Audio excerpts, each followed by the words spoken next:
Livre de Josué, chapitre 2.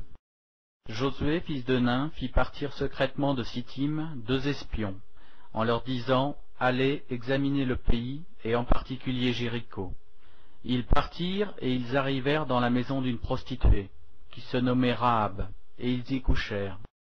On dit au roi de Jéricho, « Voici, des hommes d'entre les enfants d'Israël sont arrivés ici, cette nuit, pour explorer le pays. » Le roi de Jéricho envoya dire à Rahab, « Fais sortir les hommes qui sont venus chez toi, qui sont entrés dans ta maison, car c'est pour explorer tout le pays qu'ils sont venus. » La femme prit les 2 hommes et les cacha, et elle dit, « Il est vrai que ces hommes sont arrivés chez moi, mais je ne savais pas d'où ils étaient.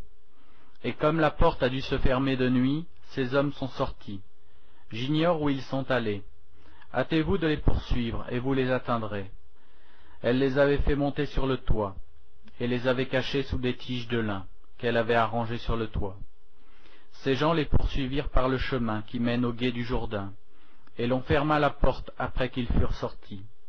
Avant que les espions se couchassent, Rahab monta vers eux sur le toit, et leur dit, « L'Éternel, je le sais, vous a donné ce pays. La terreur que vous inspirez nous a saisis, et tous les habitants du pays tremblent devant vous. Car nous avons appris comment, à votre sortie d'Égypte, l'Éternel a mis à sec devant vous les eaux de la mer Rouge, et comment vous avez traité les 2 rois des Amoréens, au-delà du Jourdain, Sihon et Og, que vous avez dévoués par interdit.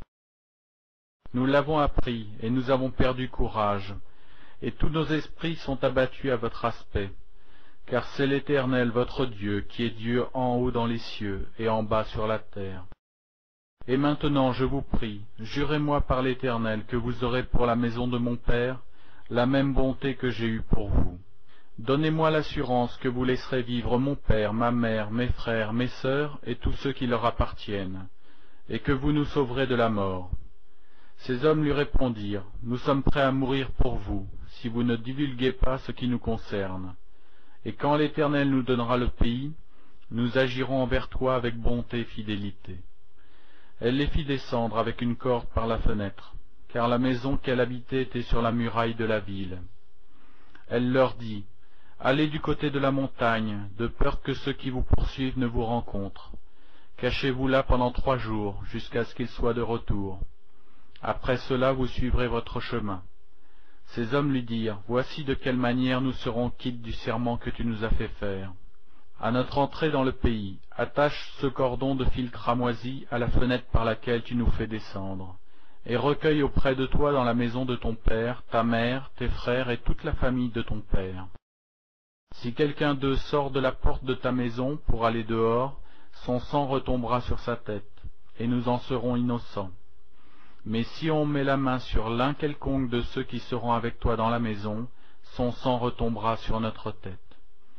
Et si tu divulgues ce qui nous concerne, nous serons quittes du serment que tu nous as fait faire. » Elle répondit, « Qu'il en soit selon vos paroles. » Elle prit ainsi congé d'eux, et ils s'en allèrent. Et elle attacha le cordon de cramoisi à la fenêtre. Ils partirent et arrivèrent à la montagne, où ils restèrent 3 jours, jusqu'à ce que ceux qui les poursuivaient fussent de retour. Ceux qui les poursuivaient les cherchèrent par tout le chemin, mais ils ne les trouvèrent pas. Les 2 hommes s'en retournèrent, descendirent de la montagne et passèrent le Jourdain. Ils vinrent auprès de Josué, fils de Nun, et lui racontèrent tout ce qui leur était arrivé. Ils dirent à Josué, « Certainement, l'Éternel a livré tout le pays entre nos mains, et même tous les habitants du pays tremblent devant nous. »